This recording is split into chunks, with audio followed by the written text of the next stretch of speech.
June 27, 1876. The Montana Territory. Captain Frederick Benteen led his men across the ridgeline toward the valley of the Little Bighorn River, and what they found would haunt them for the rest of their lives. Bodies, hundreds of them, scattered across the hillside like broken toys discarded by an angry child. The 7th Cavalry, America's elite fighting force, had been annihilated, stripped, mutilated, left to rot under the merciless summer sun. Lieutenant Colonel George Armstrong Custer, the golden-haired boy general, lay dead among his men. His brothers, his nephew, his friends, all gone. 210 soldiers, dead in less than an hour. But as the burial parties moved through the carnage, searching for survivors, for anything that might explain this catastrophe, they heard something. A sound that didn't belong in this field of death. The labored breathing of a horse. There, standing on trembling legs among the bodies of his fallen comrades, was a bay gelding. Blood matted his coat. Wounds gaped across his body. 7 bullet holes had torn through muscle and flesh. His head hung low, nearly touching the ground. But he was alive. They would call him Comanche, and he would become the most famous horse in American military history. This is his story. The horse that would become known as Comanche entered the world somewhere on the wild plains of the American West, likely in the mid-1860s. He was a mustang, descended from the Spanish horses that had populated the continent for centuries, mixing with wild herds and developing the endurance and hardiness that made them perfect for the brutal work of frontier cavalry. No one recorded his exact birth date. No one noted the circumstances of his capture. For horses like him, life began not with documentation but with breaking. The transformation from wild animal to military asset was neither gentle nor romantic. It was a process of dominance, repetition, and the gradual acceptance of bit, saddle, and rider. What we do know is that by 1868, this young bay horse, standing roughly 15 hands high with a deep chest and powerful hindquarters, had been acquired by the U.S. Army. He bore the classic Mustang build. Compact, muscular, with a thick neck and intelligent eyes that suggested both wariness and resilience. His coat was a rich bay color, dark brown shading to black at the points, with no distinctive markings to set him apart from thousands of other cavalry mounts. He was assigned to the 7th Cavalry Regiment, a unit that would become synonymous with the Indian Wars of the American West. Formed in 1866, the 7th Cavalry was designed to be a mobile strike force, capable of pursuing and engaging Native American tribes across vast distances of prairie, mountain, and desert. Their commander, George Armstrong Custer, had made his reputation during the Civil War as a fearless, if reckless, cavalry officer. Now, in the aftermath of that great conflict, he turned his attention westward, where the U.S. government was prosecuting a campaign of expansion and subjugation against the indigenous peoples of the plains. The bay horse was assigned to Captain Miles Keogh, an Irish-born soldier whose path to the American frontier had been as unlikely as it was remarkable. Keogh had fought for the Pope in Italy, earned medals for valor in the Civil War, and now found himself stationed at the edge of civilization, commanding Company I of the 7th Cavalry. Keogh was a professional soldier in an era when such men were rare in the American Army. Most cavalry troopers were immigrants, drifters, men running from debt or scandal. But Keogh was different. He maintained high standards, demanded discipline, and took personal interest in the welfare of his men and horses. This attention to detail would forge a bond between captain and mount that would endure beyond death itself. The horse received his name, Comanche, following an engagement in 1868 along the Comanche River in Kansas. The specific details of this skirmish have been lost to time, but the aftermath was clear. The bay gelding took an arrow through the hindquarter during the fight. As soldiers tended to the wounded horse, Captain Keogh noted the animal's stoicism, the way he stood calmly despite the pain, barely flinching as the arrow was removed and the wound treated. "He's tough as a Comanche warrior," someone reportedly said. The name stuck. It was an ironic christening. The Comanche people, after whom both the river and the horse were named, had been master horsemen for generations, creating one of the most formidable light cavalry forces the world had ever seen. Now their name would be carried by a horse serving the army that sought to destroy their way of life. History is full of such bitter ironies. Comanche proved himself an exceptional cavalry mount over the following years. Unlike many horses that panicked under gunfire or in the chaos of battle, he remained steady. He could cover vast distances without complaint, survive on sparse forage, and maintain his condition through the harsh winters and scorching summers of the Great Plains. These qualities made him invaluable to Captain Keogh, who rode him on countless patrols, expeditions, and skirmishes across Kansas and the Indian territories. Life in the 7th Cavalry was brutally hard. Troopers spent months away from established posts, living on hardtack and salt pork, sleeping on the ground in all weather. Their horses endured similar privations. Cavalry mounts were expected to carry heavy loads. A fully equipped trooper with weapons, ammunition, and supplies could weigh over 200 pounds. Across terrain that ranged from baked prairie to snow-choked mountain passes, disease and injury took a constant toll. Horses died from exhaustion, starvation, exposure, and wounds. They drowned crossing swollen rivers. They broke legs in prairie dog holes. They were stolen by raiding parties or simply wandered off and were never recovered. The average service life of a cavalry horse on the frontier was measured in months, not years. But Comanche endured. Year after year, campaign after campaign, he carried Captain Keogh through the expanding conflict between the United States and the native peoples of the plains. By 1876, he had become Keogh's favored mount, the horse the captain chose for important missions and difficult operations. That spring, as tensions escalated across the northern plains, the 7th Cavalry received orders to participate in a massive three-pronged campaign designed to force the Lakota Sioux, Northern Cheyenne, and Arapaho peoples onto reservations. Many of these tribes had refused to accept the treaty terms that would confine them to ever-shrinking parcels of land, give up their traditional hunting grounds, and abandon their way of life. They had left the reservations and gathered in the valleys of the Powder, Tongue, Rosebud, and Little Bighorn rivers, hunting buffalo and preparing for what many sensed would be a final confrontation. The U.S. Army's plan was straightforward in concept. 3 columns of troops would converge on the native encampments from different directions, trapping the warriors between them and forcing a decisive engagement.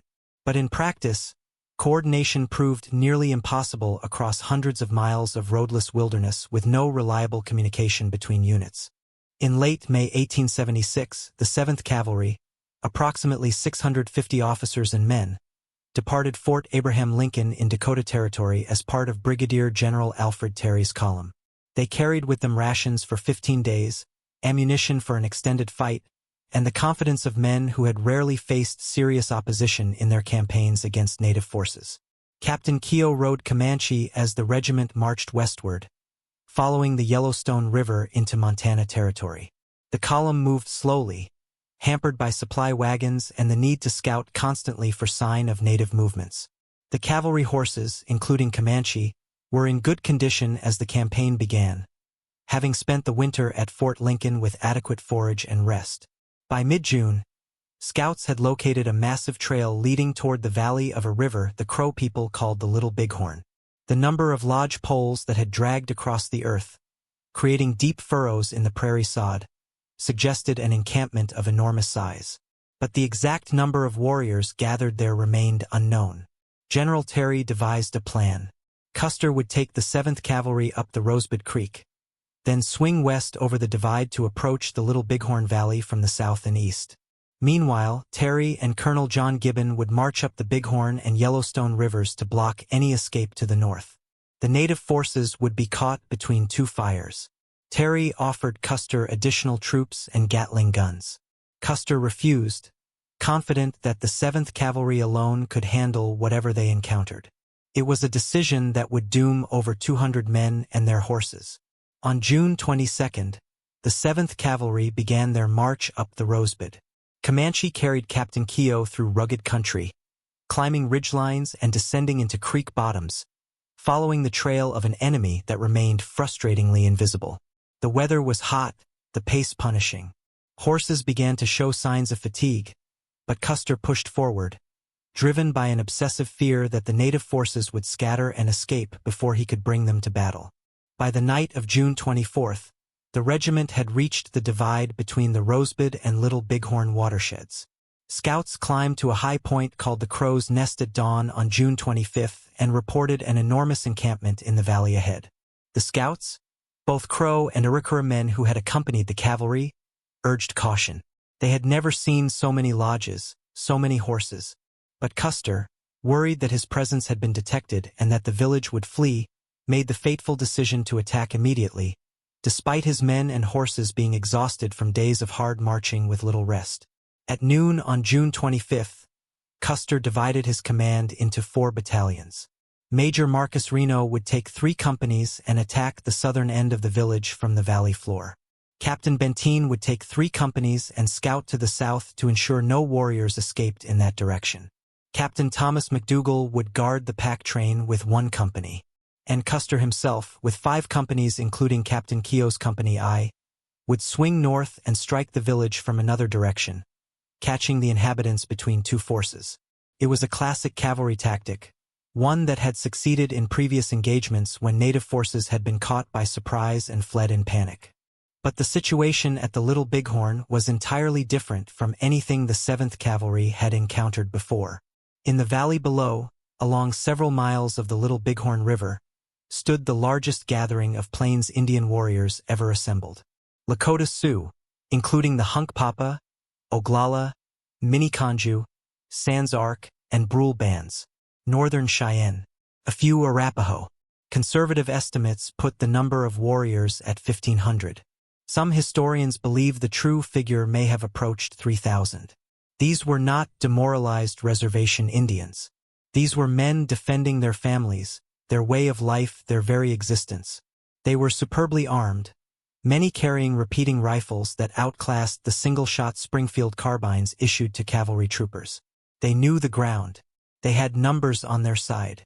And when Major Reno's battalion attacked the southern end of the village around 3 o'clock that afternoon, they responded with devastating effectiveness. Reno's attack collapsed within minutes. His men dismounted in the valley, formed a skirmish line, and were immediately overwhelmed by superior numbers.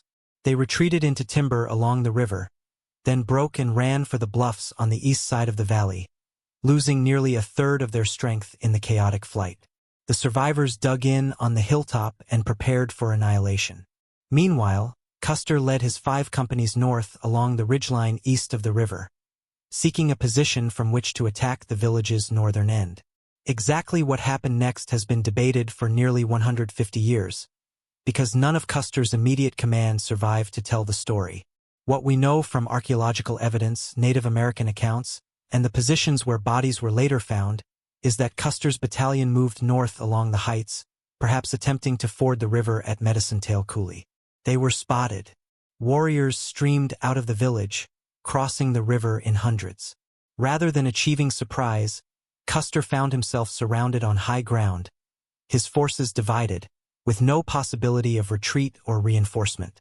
Captain Keogh's Company I was positioned on the southern end of what would become known as Custer Hill.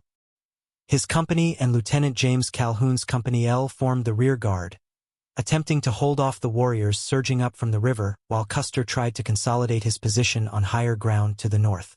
Comanche carried Keogh into this maelstrom. The battle was not the choreographed affair depicted in paintings and films. It was chaos. Dust choked the air. Gunfire crackled from all directions. Horses screamed and fell. Men shouted orders that couldn't be heard over the din. The cavalry's horses, already exhausted from days of hard marching, struggled in the broken terrain. Many broke free from wounded or dead handlers and fled, spreading panic through the ranks. Company I and Company L held their ground longer than the other units. The concentration of bodies and spent cartridges in this area suggests a desperate defensive stand. But they were facing overwhelming odds. Warriors armed with Winchester and Henry repeating rifles poured fire into the cavalry positions. Others moved in close with bows, which in skilled hands could shoot faster than single-shot carbines. Still others closed for hand-to-hand combat. Captain Keogh fell, likely in the early stages of the engagement, shot through the chest. Comanche, standing beside or beneath his fallen rider, was hit by gunfire. Once, twice.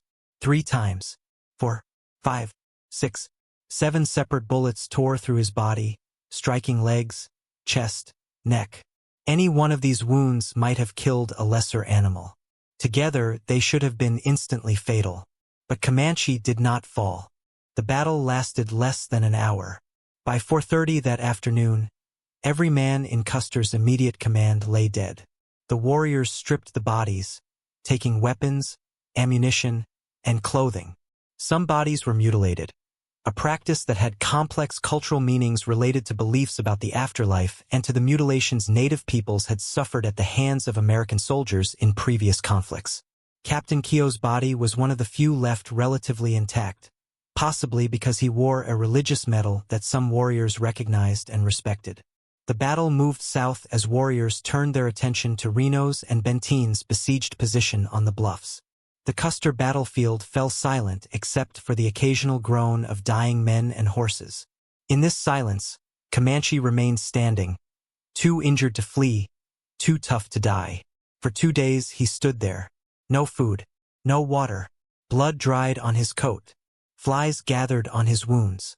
The summer sun beat down mercilessly during the day.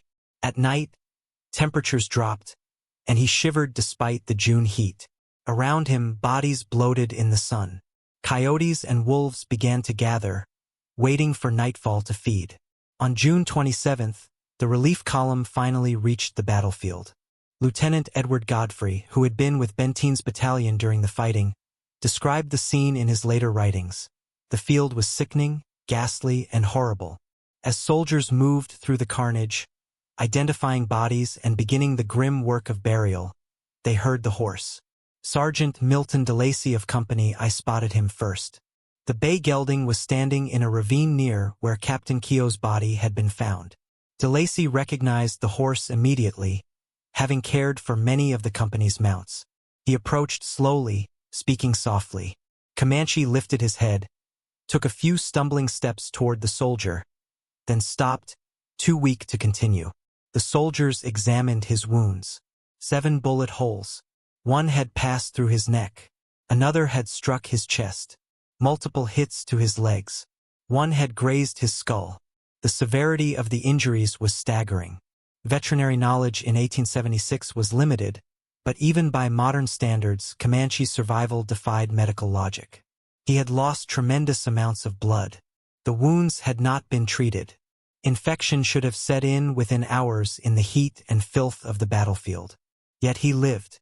Lieutenant Henry Nolan, the 7th Cavalry's quartermaster and a man with more veterinary experience than most, was called to examine the horse. Nolan's first assessment was grim. The humane thing would be to shoot the animal and end his suffering. But something made him hesitate. Perhaps it was the way Comanche turned his head toward the approaching soldiers, showing awareness and intelligence despite his wounds. Perhaps it was the symbolic importance of this lone survivor. Or perhaps Nolan simply saw in this tough mustang a will to live that deserved respect. He ordered the soldiers to construct a makeshift litter. Using tree branches and blankets, they created a travois, a traditional Native American device for transporting goods and people. They gently coaxed Comanche onto the litter, though the process caused the horse obvious pain. Then, with soldiers taking turns to ease the burden, they began the slow, careful journey back to the mouth of the Little Bighorn, where the steamboat Far West was anchored. The trip took hours. Every jolt, every uneven step caused Comanche's wounds to seep blood. But he endured, just as he had endured everything else. When they finally reached the Far West, Captain Grant Marsh, the boat's master, made an extraordinary decision. Normally, horses were not allowed on the boat. But Marsh ordered a section of the deck cleared and padded with hay. They hoisted Comanche aboard using slings, ensuring he remained upright to prevent further damage to his perforated lungs. The Far West was already carrying wounded soldiers from Reno's command. Now it also carried the only living thing from Custer's immediate battlefield. As the boat steamed down the Yellowstone, then the Missouri toward Fort Lincoln, Comanche received constant care. Soldiers took turns watching over him, keeping his wounds clean, offering him water and small amounts of grain. Dr. Henry Stein, the post veterinarian at Fort Lincoln, took personal charge of Comanche's treatment when the horse arrived at the fort in July. Stein was a German-trained veterinarian, one of the few professionally educated animal doctors serving in the army at that time. He examined each wound carefully, cleaned them with carbolic acid solution to prevent infection, and extracted bullet fragments where possible. The prognosis remained uncertain. The neck wound was particularly concerning, as it had passed near vital blood vessels. The chest wounds had damaged lung tissue, causing breathing difficulties that would persist for months.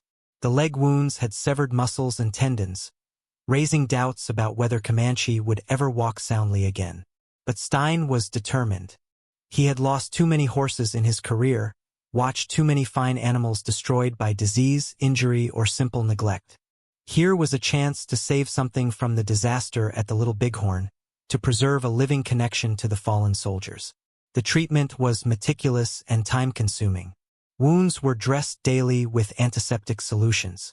Comanche was placed on a carefully controlled diet to rebuild his strength without overtaxing his damaged system. He was given only the gentlest exercise, short walks to prevent his muscles from atrophying while allowing his wounds to heal. Guards were posted to ensure he was not disturbed, that his rest was complete. Weeks passed, then months.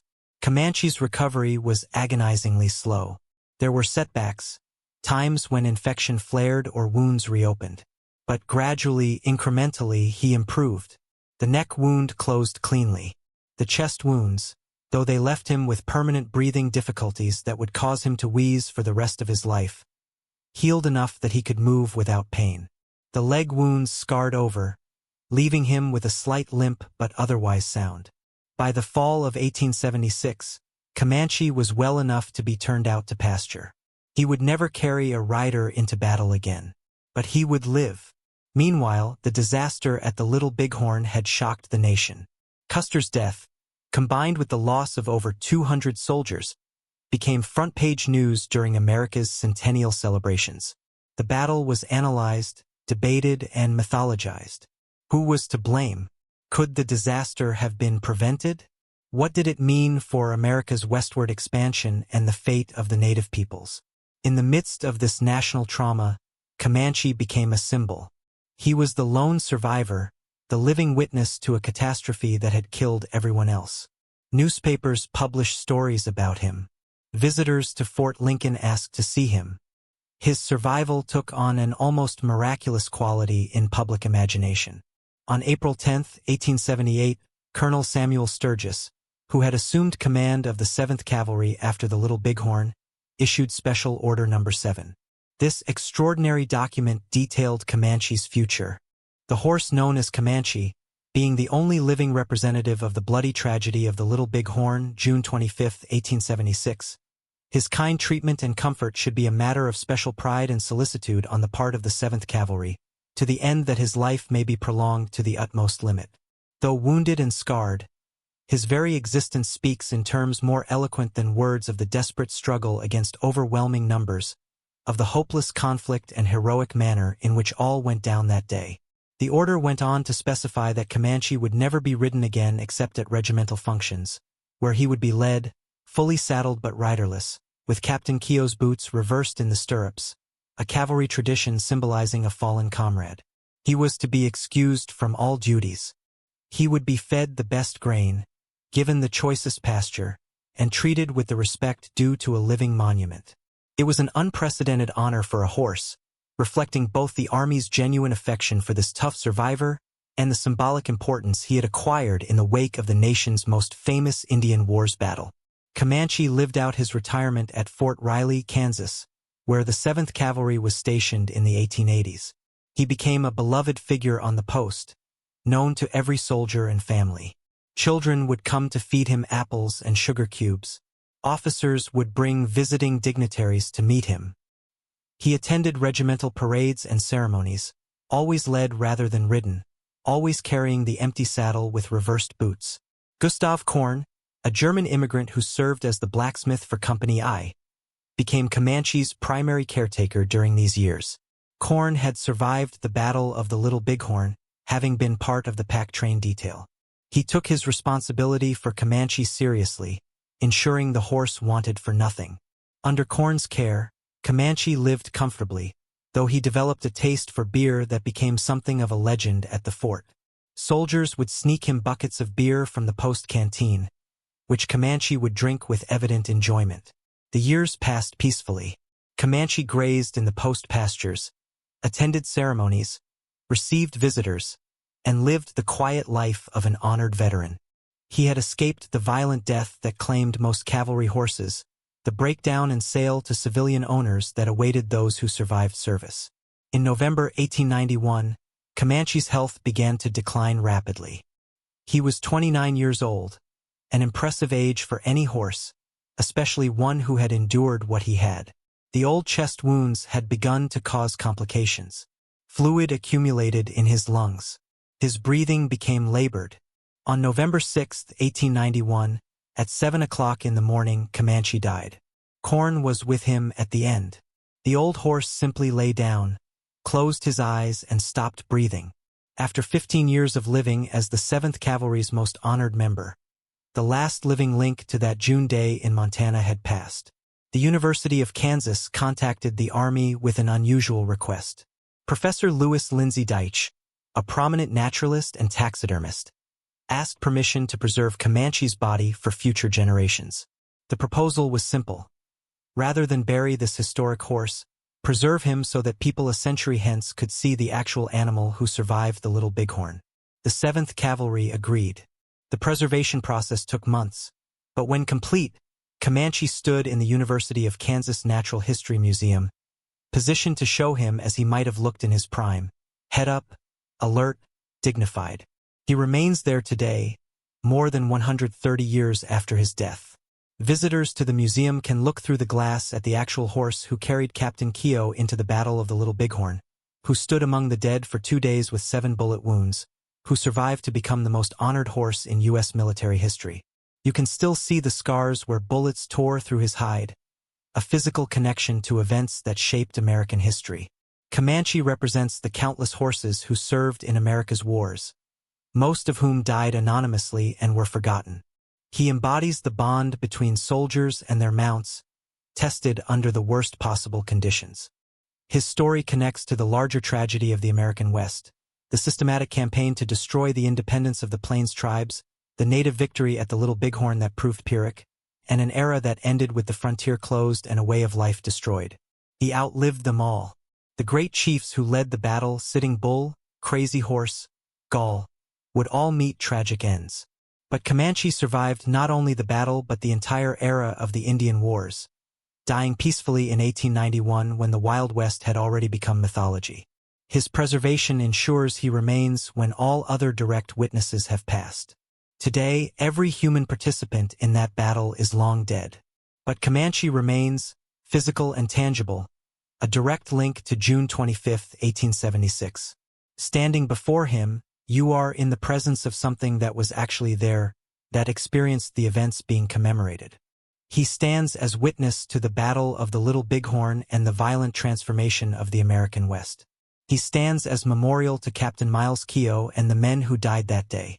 He stands as representative of countless animals who served in human wars. He stands as testament to the resilience of life, to enduring unbearable trauma and surviving. And he stands, finally, as himself.